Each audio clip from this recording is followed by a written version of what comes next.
Muy buenas tardes, estimados colegas, compañeros, participantes, que tengan una excelente tarde. Hoy nos convoca el tema número 6, residuos peligrosos. Este análisis lo vamos a realizar desde el punto de vista de la normativa mexicana, el CRETIV, ya que es como lo mejor que hay en el mercado latinoamericano para clasificar los residuos peligrosos. Y lo vamos a comparar con Paraguay, que Paraguay se basa en el convenio de Basilea, que es un poquito más amplio, pero es bastante más complejo de aplicar. Definamos primero qué son los residuos peligrosos. Los residuos peligrosos son cualquier tipo de residuo que impacte sobre la salud humana o sobre cualquier otro ser vivo, por ejemplo un perro, o sobre el medio ambiente. Podría ser también un pez. Eh, un residuo, por ejemplo, que contamine un parque ya se considera un residuo peligroso. Esto funciona dentro de lo que son las tres esferas principales: la salud ocupacional, el medio ambiente y la salud pública. La salud ocupacional es la que nos convoca a nosotros como técnico en salud y seguridad ocupacional. En cambio, la salud pública es la salud social, es todo lo que tiene que ver con hospitales públicos, hospitales regionales y todo eso. Y medio ambiente, bueno, todo lo que circunda a la sociedad. Si se da una sola característica de estas, una sola, ya se puede clasificar como residuo peligroso y tiene que tener un tratamiento especial.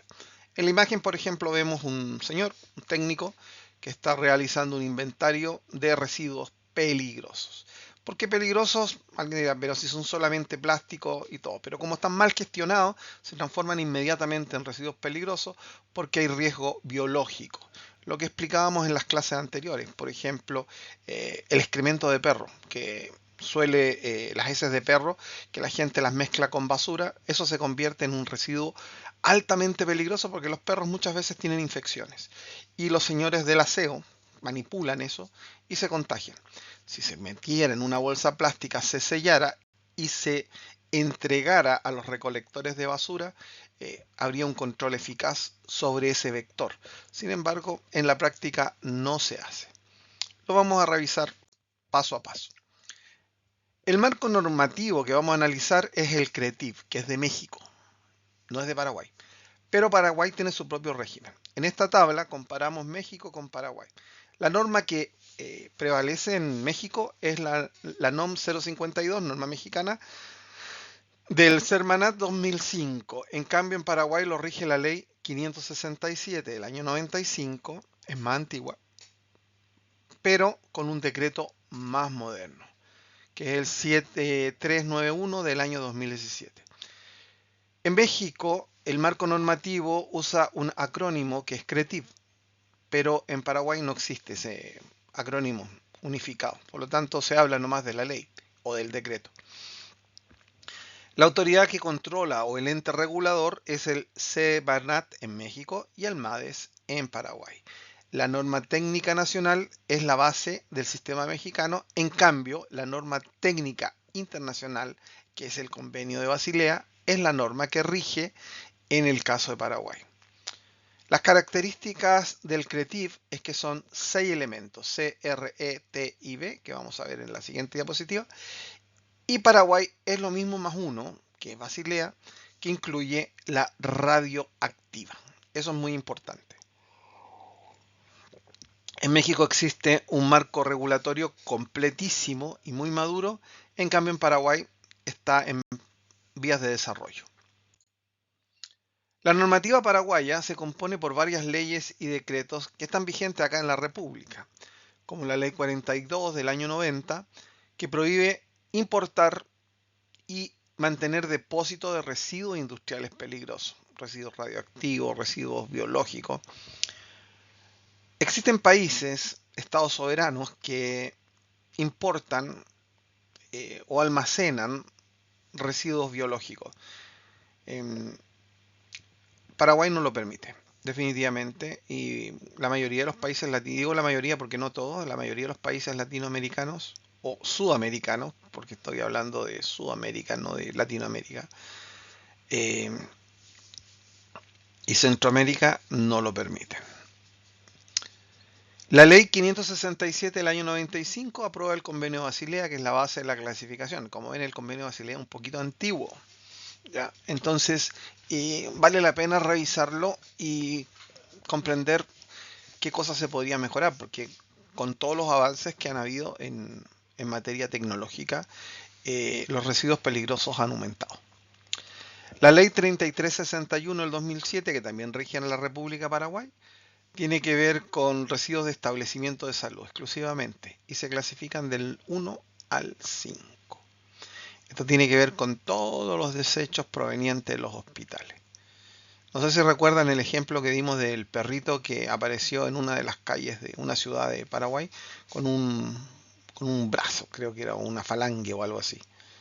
Eso hay una mala aplicación de la ley, una mala gestión del residuo, que va a impactar sobre la salud pública,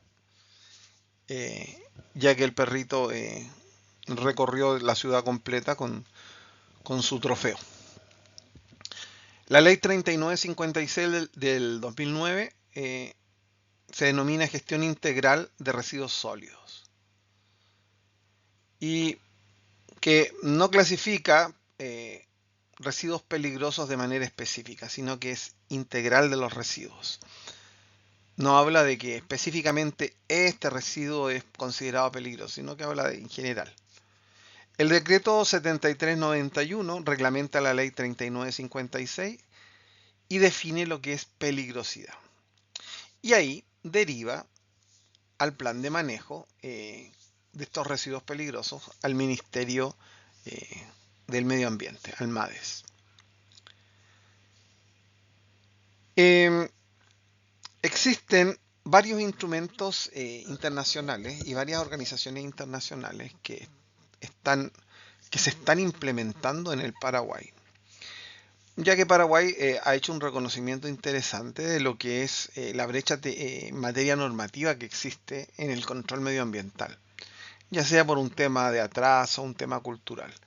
Como quiera que sea, Paraguay es uno de los países más atrasados en manejo de residuos peligrosos, probablemente porque Paraguay tampoco es un país que maneje, que haya tenido la necesidad. Sin embargo, los residuos peligrosos existen. Ahora, la autoridad está haciendo, en los últimos 2 gobiernos, ha hecho un trabajo de excelencia y ha aplicado normativas internacionales y ha hecho exigencias bastante interesantes. Recuerden que vimos lo que era la política nacional ambiental, que es la que rige sobre todos los ministerios. Ahora, si se cumple o no, bueno, ese es otro tema. La autoridad de aplicación es el MADES, acuérdense que es el ex-SEAM, que fue elevado a ministerio por la ley 6123 para darle mayor categoría. El CRETIV. El CRETIV significa corrosivo, reactivo, explosivo, tóxico, inflamable y biológico. Esto es la ley mexicana.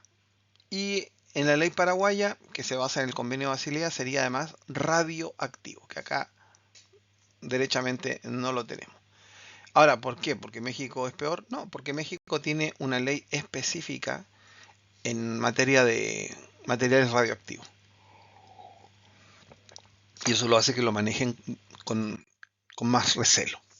Analicemos ahora punto por punto. Corrosividad.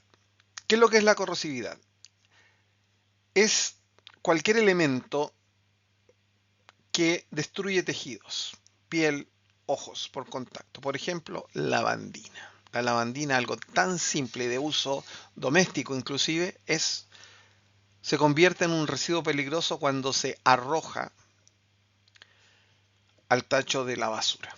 ¿Por qué? Porque la lavandina no pierde su calidad corrosiva.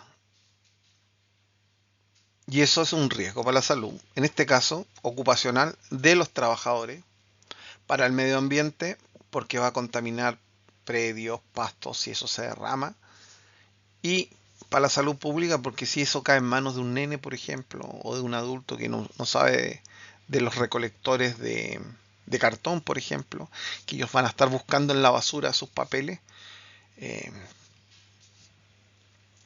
va a tener un problema en sus tejidos. Acuérdense que esa gente no usa guantes. Los criterios técnicos que yo les puse acá en la diapositiva es lo que hace considerar que una determinada sustancia sea corrosiva. Si el pH se encuentra entre 2 y 12,5 es corrosivo. Si corroe el acero a 55 grados Celsius se considera bajo el eh, bajo es decir, oxida o daña el acero y produce un desgaste de 6.35 milímetros al año a 55 grados Celsius, es corrosivo. Si destruye tejido vivo de manera irreversible, es corrosivo, el ácido. Ácido sulfúrico, hidróxido de sodio, baterías automotrices. ¿Ya? Muchas veces las baterías eh, se acumulan en las casas, en los patios traseros, y eso podría llegar a contaminar el ambiente. ¿Pero cómo? Se derrame, se parte, incluso son explosivas además. Las baterías simples, inclusive, las baterías simples que usamos para estas baterías. Estas baterías también son consideradas corrosivas porque contienen elementos que son destructivos. ¿Qué es lo que tendríamos que hacer para manipular esto? ¿O qué debería hacer la gente que manipula esto? Usar guantes de nitrilo, de neopreno, no cualquier guante, no sirve un guante quirúrgico. Usar una careta facial, un delantal de PVC, plástico, porque el ácido sulfúrico no actúa sobre el plástico. Botas impermeables. Y si ustedes se fijan bien, los señores del aseo, ninguno usa estos elementos. Reactividad. ¿Qué significa que una sustancia sea considerada reactiva? Que es inestable, reacciona violentamente con agua o forma gases tóxicos. Algo muy interesante que se suele hacer en las casas comúnmente, que es mezclar pipí de perro con lavandina. Eso genera gases tóxicos y producen problemas al respirar. Criterios técnicos que se emplean: reacción violenta con el agua, por ejemplo, o la liberación de sulfuro de hidrógeno o gas de alcantarilla, que eso, los que pasan de repente por las alcantarillas, produce un gas bastante característico con un olor bastante fuerte. Fíjense que el otro día en Panamá yo lamentablemente no grabé el video, eh, pero salí a caminar por la cinta costera y sentía una tapa que golpeaba el pavimento. Pa, pum, fuerte, fuerte. Y me puse a mirar. Era una tapa de alcantarilla. Y yo me aterré porque se levantaba la tapa y volvía a caer. Estaba liberando gas, precisamente sulfuro de hidrógeno. Es tan fuerte, es tan potente ese gas que es capaz de mover una tapa. Esa tapa mínimo pesa 20, 30 kilos y la estaba moviendo. Un pésimo manejo ahí de reactividad. También puede liberar cianuro de hidrógeno, que es el ácido cianhídrico, que es un gas gravísimo, es muy dañino, es incoloro, no se ve, y tiene olor a almendras amargas. Eso generalmente se generan en las mismas basuras. Cuando la basura la acumulamos una semana o 2 semanas, vamos a tener esos tipos de gases. Tienen potencial de detonación también. Por ejemplo, si mezclamos sodio con potasio metálico, cianuro de potasio más ácido, peróxido orgánico inestable, ¡pum! Explosión segura. Queríamos usar escudo facial, traje de protección química y nunca trabajar solo, siempre trabajar con otra persona. En los buques es común que encontremos este tipo de aleaciones. Están prohibidas, están controladas, pero eso no evita que se encuentren. La explosividad, que va muy de la mano con la reactividad, pero aquí ya es explosión. La explosividad de este residuo peligroso genera detonación o deflagración por calor, fricción o percusión. Por ejemplo, pólvora. ¡Pum! ¡Pa! Explota. Los criterios técnicos: detonación o deflagración a 25 grados Celsius, a una atmósfera. Temperatura normal. Paraguay, piensen que supera los 40 grados en verano, a una atmósfera. Así que un residuo peligroso de estas características va a generar seguro una explosión. Si no, pregúntenle a la ANDE, que todo el tiempo explotan sus eh, transformadores. ¿Por qué? Porque se generan residuos dentro de sus equipos que generan las explosiones. Porque dice, uy, ¿por qué explotó el transformador del ANDE? Una de las causas es esa, mala gestión de residuos.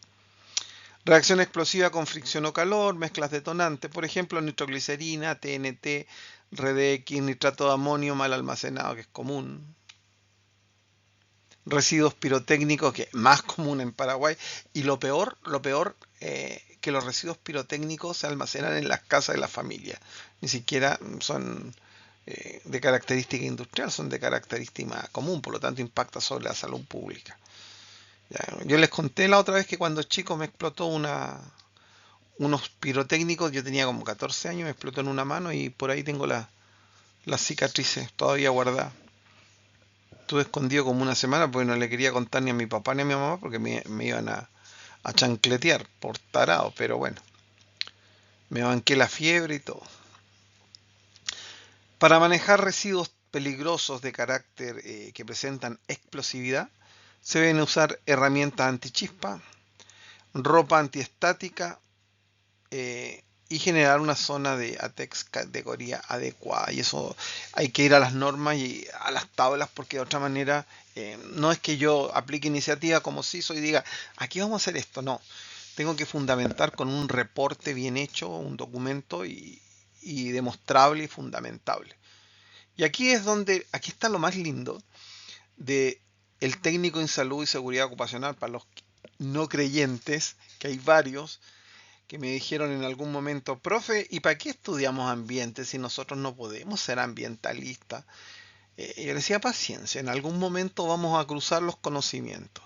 Y ahora lo estamos cruzando, porque esto ya es materia de medio ambiente, pero los residuos peligrosos son materia de salud y seguridad ocupacional. Y aquí el técnico en salud y en seguridad ocupacional tiene que ser capaz de gestionar estos productos, estos elementos críticos. Otra de las características del CRETIF es la letra T, la toxicidad. La toxicidad de un elemento se define como causante de daño agudo o crónico por ingestión, inhalación o contacto dérmico. Y aquí sí que tenemos demasiados elementos que nos pueden causar ese tipo de reacción tóxica. A ver, algo tan simple, yo aquí buscando en mi cajón mágico, que siempre tengo cosas, pero ahora no las tengo a mano. Por ejemplo, estas cositas de acá. Archi ultra conocido para matar mosquitos. Eh, Remedios como estos, por ejemplo, bueno, no específicamente pero como estos, que se almacenan por años en los botiquines de las casas. Y son elementos tóxicos. Muchas veces ni siquiera en las empresas se revisan los botiquines. El otro día yo fui a una empresa a hacer un cursito de 5S y descubrí que en el botiquín habían elementos vencidos, tóxicos. O sea, habían residuos peligrosos con características tóxicas, que eran pastillas, simplemente pastillas vencidas. Algo que en un momento servía para algo, que una vez que vencen, ya se convierten en productos tóxicos con potencial de causar daño crónico, ya sea por ingestión, inhalación, contacto dérmico. La lavandina también, nuevamente cae en la toxicidad. O sea, la lavandina tiene varias características del CRETIV. Respecto a los criterios técnicos, por ejemplo, el veneno de ratas,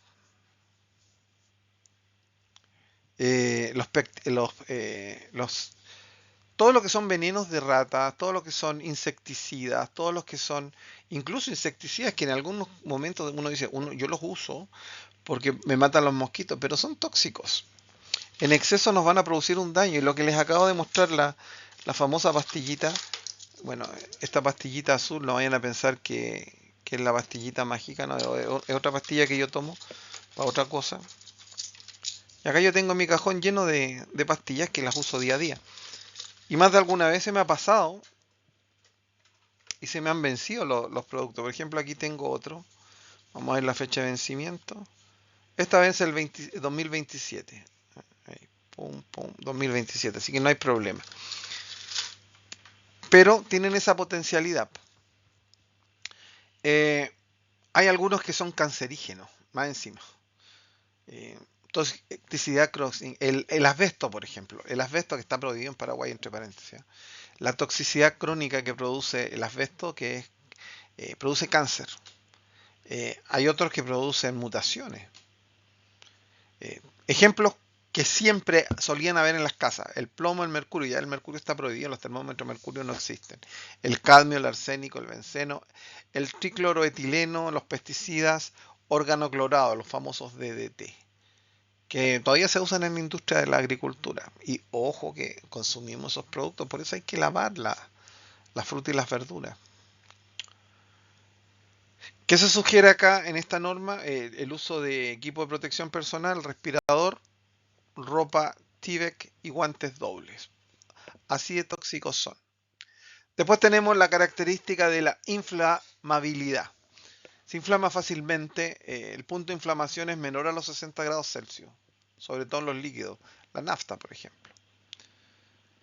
Líquidos punto de inflamación menor a 60 grados caen en esa categoría. Sólidos que arden por fricción o calor, gases inflamables, oxidantes, está lleno, está lleno, está lleno. Asunción está lleno de eso. Eh, Ejemplo, por ejemplo, la gasolina, la acetona, bueno, fósforo blanco no es tan común, azufre, el hidrógeno, el metano y el propano. Todas las casas hay ese, al menos uno de estos hay en los domicilios y en los trabajos también. El metano, incluso el gas que surge cuando se descompone, es el primer gas que surge después de que se descompone el orgánico. Y lo más probable es que esa plataforma metálica que saltaba en la calle en Panamá estaba siendo movida además por metano.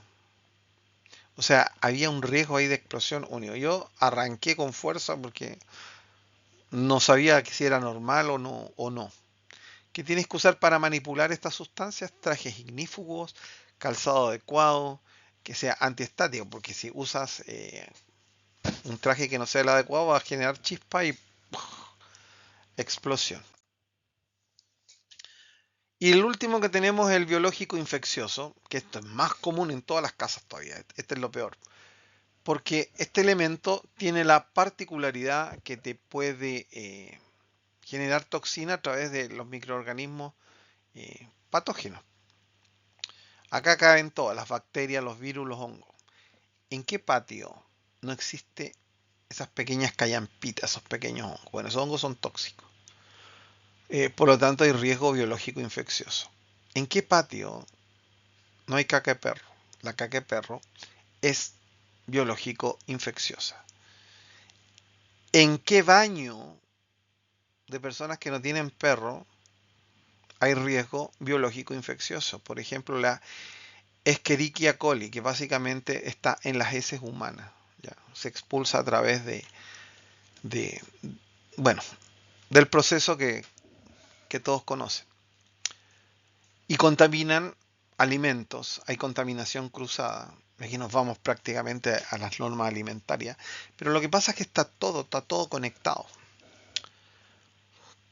Eh, los residuos de atención médica, por ejemplo, los REAM, tienen que ser tratados bajo este criterio.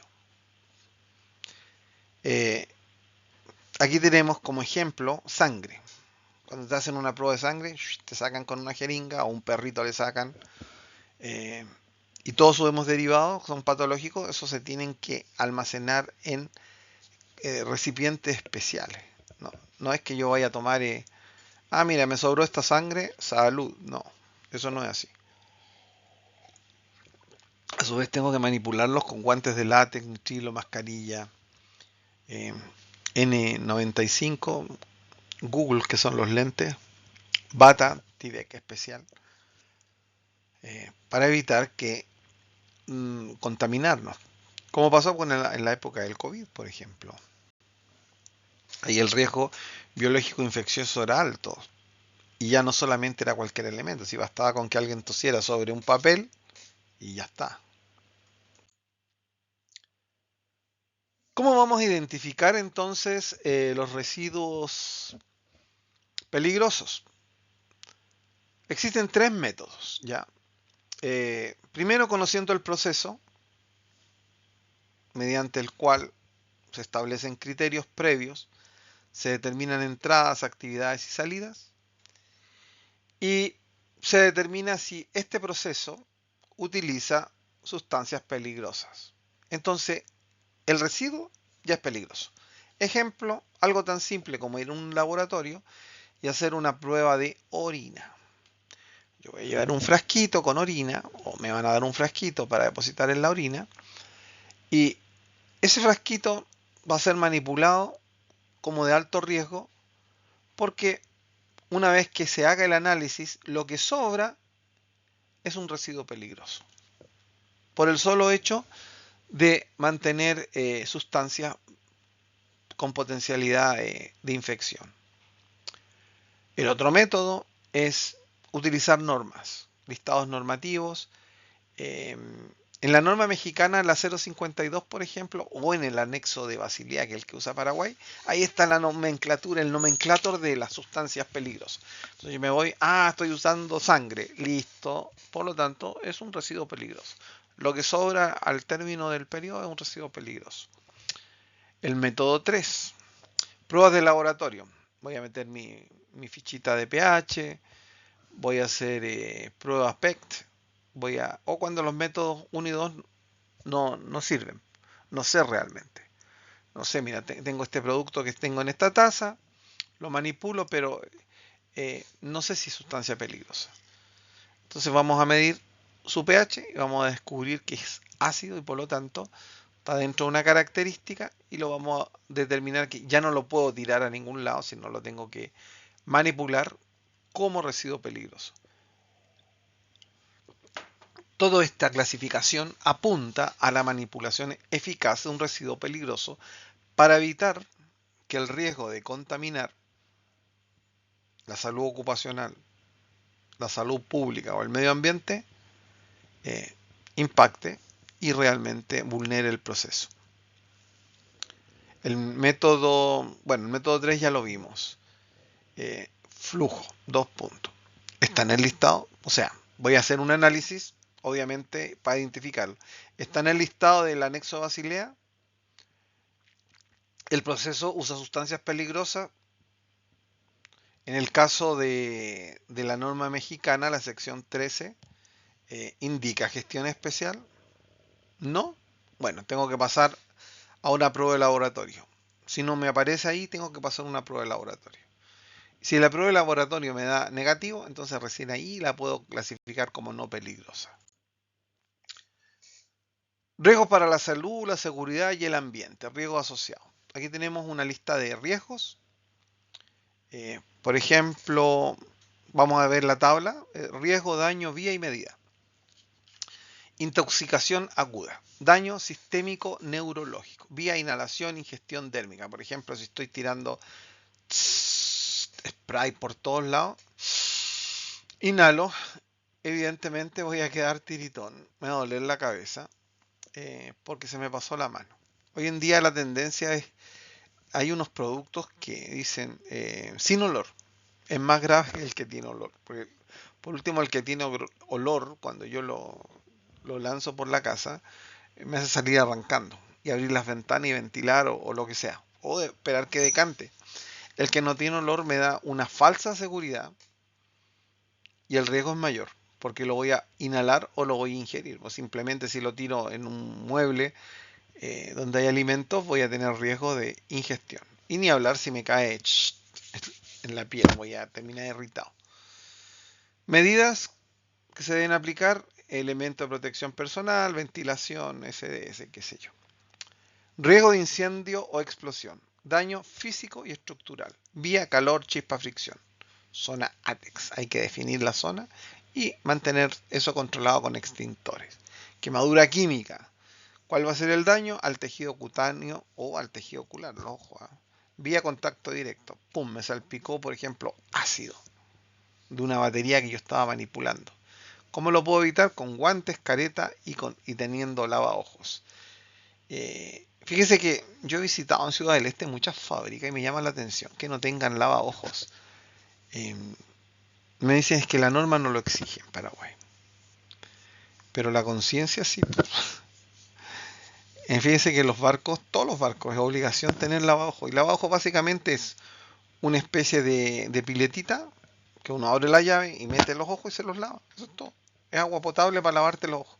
¿Para qué? Para disolver, por ejemplo, la contaminación con lavandina o alguna cosa por el estilo. Contaminación ambiental. Aquí tenemos otro riesgo. Daño al suelo, al agua subterránea, que es lo que se me fue la idea delante y no les conté de las baterías. La gente que tiene la mala costumbre de almacenar batería en el fondo del patio. Tarde o temprano van a contaminar las aguas subterráneas. Tarde o temprano van a contaminar los ríos. Piensa, Paraguay es muy fértil en tema de agua. Por todos lados hay napas subterráneas y estas napas subterráneas se comunican entre ellas. No es que una napa subterránea quede ahí, como un lago aislado. ¿De qué manera podría producirse este riesgo de la contaminación ambiental? A través de derrames o lixiviados. Los lixiviados muy comunes en los vertederos de basura.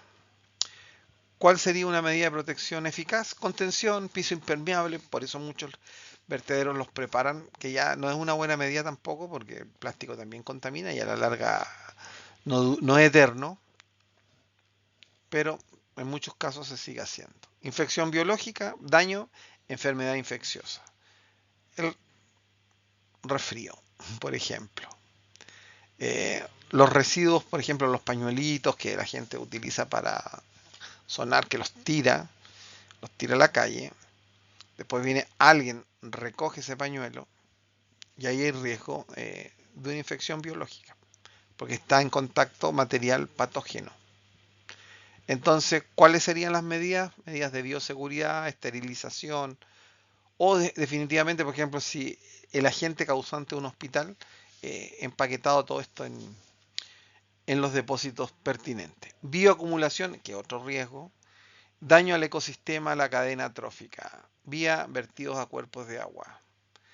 Tratamiento previo a la sustancia. ¿Cómo nos exponemos entonces a los productos o a los residuos tóxicos? Existen 4 vías. No existen 5 ni 3, 4 vías. Inhalación. Respiro. Principal vía industrial. Vapores, polvo, humo, aerosoles, absorción muy alta. Es muy rápido. Y es muy rápido intoxicarse por una mala... lo que pasó hace tiempo atrás en una fábrica en Paraguay con el amoníaco. ¿Cómo se intoxicaron? Aspirando. Contacto dérmico. Solventes y ácidos penetran la piel intacta o dañada. Te pueden entrar fácilmente a tu cuerpo a través de... simplemente los tocas. La lavandina, por ejemplo. Si no te lavas la mano, te contaminaste con lavandina y si no te enjuagas enseguida las manos, la mano se te va a romper y el producto va a entrar a tu cuerpo. Ingestión. Malos hábitos de higiene, crítico con metales pesados y pesticidas. Por ejemplo, no se lavan los tomates y los tomates vienen contaminadísimos.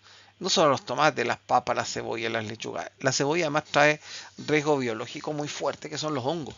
Y el hongo de la cebolla es gravísimo. Yo me he dado cuenta que aquí en los supermercados paraguayos, lo más probable es que el productor no le importa un pepino y te vende cebolla contaminada con hongos. Y eso es un tremendo riesgo.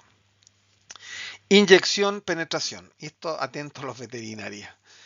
Punto corsante, contaminados críticos. Por ejemplo, te puedes agarrar VIH fácilmente, hepatitis B o C, y el riesgo es crítico. Y en las veterinarias, si no manejan bien el tema de las inyecciones a los perros y el perro se comporta de una manera grotesca, el veterinario está en riesgo de inyectarse gratuitamente una infección de perro y anda a saber qué rumiante le agarra al pobre tipo. Riesgo sinérgico, la exposición simultánea a múltiples agentes puede potenciar el daño. Ahora, ojo, imagínense que estoy en un lugar donde me voy a inhalar un gas raro, voy a tener contacto con estos productos y además probablemente voy a ingerir porque yo estaba comiéndome, no sé, una manzana que estaba contaminada. Imagínense ustedes, eso se potencia. El sistema globalmente armonizado, que es el GHS o SGA, es simplemente un etiquetado que ustedes lo están viendo en otra materia de manera específica. Y este sistema, que está diseñado obviamente por el convenio Basilea, por las Naciones Unidas, es lo que impera internacionalmente con el propósito de alertar de qué tipo de producto o residuo eh, peligroso se trata. Aquí tenemos algunos ejemplos, por ejemplo el SGA-02, inflamable, reactivo, pirofónico, experimenta calentamiento espontáneo, emite gases inflamables, peróxido orgánico. Yo les sugiero que googleen, no tengan miedo a googlear, y busquen así tal cual, sistema GHS SGA y les va a salir la diapositiva. Y ahí van a tener un buen material. Yo no se los subí a la plataforma porque para que ustedes busquen y aprendan a generar pensamiento crítico, que para un técnico en salud y seguridad ocupacional es muy importante. Porque no basta con que exista una cultura o una costumbre. Tenemos que ir al criterio, a la ley, para poder aplicarla en nuestros respectivos contextos. La última revisión del pictograma, que es el que tenemos en pantalla, es la 9 de las Naciones Unidas. Siempre van a usar la misma palabra de peligro, atención, peligro. Hay frases estandarizadas, indicadores de prudencia, prevención, respuesta, almacenamiento, eliminación y un número generalmente de contacto en caso de que algo ocurra. De esta manera, con este número, lo que hacemos es podemos acceder a los profesionales de la salud para que nos apoyen. Datos del generador. ¿Quién genera este producto? Es necesario el nombre, dirección, teléfono de emergencia, que es fundamental porque yo, productor del producto que va a generar este residuo peligroso, soy responsable entonces ante la sociedad. Paraguay se aplica por referencia al convenio de Rotterdam y las buenas prácticas internacionales. Se encuentra en proceso de armonización formal y el etiquetado GHS es exigido por el MADES en la práctica industrial. Si no lo tienen, por ejemplo, una certificadora como Nova Veritas no le va a entregar por ningún motivo el certificado. Así de simple. Aquí tenemos los 9 pictogramas porque son 9 nomás. Aquí está el respectivo código. Búsquenlo así en Google. Código GHS01 y le va a aparecer el logo del explosivo. GHS02, la llama. Peligros inflamables, líquidos, sólidos, gases, aerosoles, etc. Búsquenlo, no sean flojos, búsquenlo. Señalización. Esto es requisito de que debe estar señalizado en las instalaciones con residuos peligrosos. ¿Ya? Generalmente, por ejemplo, en las fábricas de alimentos, pollo, pescado, que es donde procesan todo tipo de alimentos, tiene que haber un patio en el cual se segreguen los residuos peligrosos. Hay distintos tipos, ¿ya? Prohibición, advertencia, obligación, salvamento o contra incendio. El color del pictograma, aquí está, va a ser rojo, va a ser o amarillo, o azul, o verde, o rojo. Ejemplo, no fumar. Ahí hay una prohibición. No encender fuego. Riesgo de explosión. Ahí tendríamos una advertencia. Es un riesgo, no es que vaya a haber una explosión, pero es un riesgo. Tóxico también. Obligación de usar el EPP. Acceso restringido. Y esta obligación que exista. Salvamento, verde o cuadrado, ducha de emergencia, que van a ver una ducha así de color verde en un fondo verde. ¿Y para qué es la ducha? Porque si nos contaminamos con algún producto o con algún residuo tóxico, lo primero que tenemos que hacer es ducharnos para diluir la sustancia y que no nos llegue a dañar el cuerpo. Contra incendio, extintor, manguera, alarma. Eso tiene que estar el extintor donde están los residuos peligrosos por la potencialidad de explosión. Manejo seguro. Hay una jerarquía de gestión integral. Arranca con la prevención, que es reducir la fuente, ya, que es más o menos como el uso si lo comparan, es parecido al uso del equipo de protección personal, que eso es al último. O sea, cuando gestiona el riesgo, lo primero es eliminar el peligro. O sea, la primera regla, elimina el peligro, o sea, reduce la fuente. Prevención, acá es lo mismo. redúcelo, minimiza el volumen generado. O sea, si tengo 10 toneladas de producto radioactivo, bueno, lo bajaré a la mitad. La reutilización. Trata de reutilizar al máximo. Reutilizar. Ojo, que no es lo mismo que reciclar. Lo habíamos visto en la clase anterior. Reciclaje es recuperar materiales y reutilizar es hacer uso directo si es posible. El tratamiento, que es la base número 5, es neutralizar, incinerar mediante control, porque tampoco puedo ponerme a quemar como loco, como suelen hacer en las carreteras, que uno va de Ciudad del Este a Asunción y prácticamente el campo completo está ardiendo. Eso tendría que tratarse de manera controlada. Y la disposición final, ¿qué es lo que voy a hacer con lo que sobre? Porque siempre hay un residuo. Bueno, confinamiento controlado autorizado. Y eso te lo tiene que autorizar en el caso de Paraguay el MADES. No hay otra autoridad. Los grandes generadores, por ejemplo, que generan mayor de 10 toneladas al año, deben presentar un plan de manejo ante el MADES. ¿Por qué? Porque genera muchos residuos, residuos inflamables, residuos tóxicos, residuos, distintos residuos de los que vimos recién. En México no existe el COA, ¿ya? Pero sí existe la obligación de registro y reporte, que es equivalente. Básicamente la mayoría de las economías tienen un producto muy similar. Cierre. Bueno, aquí llegamos a la última diapositiva de la clase y vamos a ver. Creative es un instrumento exclusivamente mexicano. Ojo, pero es de muy buena práctica conocerlo y manejarlo, porque nos ayuda muchísimo. En Paraguay lo que aplica es el convenio Basilea. Recuerden que va a ser pregunta de examen esa. Examen final. Va a decir, en Paraguay voy a aplicar el CRETIP. ¿Verdadero o falso? Falso. Aplica en México. Paraguay regula los residuos peligrosos mediante la ley 567 del año 95 y el decreto 7391 del 2017 bajo el MADE. Ambos ya están obsoletos porque hay nuevos actores en juego. Un residuo con al menos una característica de peligrosidad debe gestionarse formalmente. El etiquetado GHS-SGA es el lenguaje universal de comunicación de peligros, existiendo 9 pictogramas internacionales. La jerarquía de gestión: prevenir, reducir, reutilizar, reciclar, tratar y disponer, hay que tenerla en cuenta. Muy bien, estimados colegas, alumnos, participantes. Hemos llegado al final de la clase de hoy. Yo les agradezco infinitamente su presencia. Analicen con calma, revisen las páginas que les hice, que les creé, y jueguen con ese simulador interactivo, que es muy entretenido. Jueguen a ser alcalde de Ciudad Verde. Y van a comprender, porque la idea de ese simulador es comprender que gestionar recursos, o sea, que gestionar residuos es caro.